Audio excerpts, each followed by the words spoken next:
छोटी बादल की बड़ी यात्रा। ऊंचे नीले आसमान में हरी भरी पहाड़ियों के ऊपर एक छोटा और मुलायम बादल रहता था, जिसका नाम पोपी था। पोपी बाकी बादलों से अलग थी।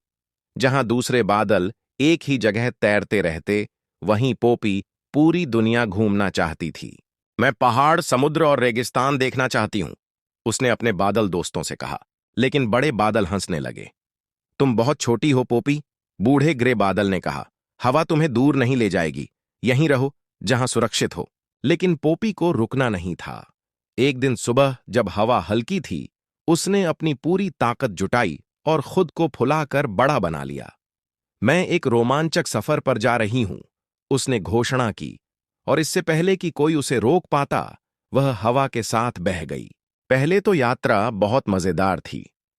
वह सुनहरे गेहूं के खेतों के ऊपर से गुजरी, जहां किसान उसे देखकर मुस्कुराए।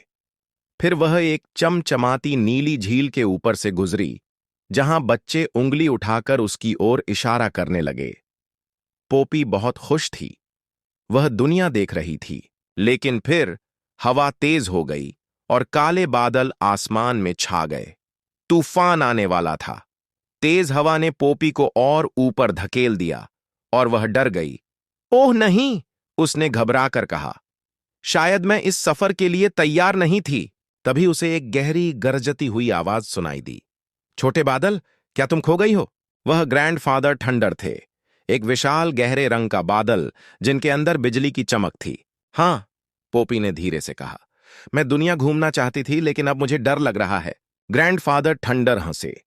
हर यात्री तूफानों का सामना करता है, लेकिन चिंता मत करो, मैं तुम्हें रास्ता दिखाऊंगा। उनकी मदद से पोपी धीरे धीरे तूफान से बाहर निकल आई, और जब आकाश साफ हुआ तो उसने नीचे एक सुंदर नजारा देखा, एक विशाल नीला समुद्र जहां तक नजर जाती थी।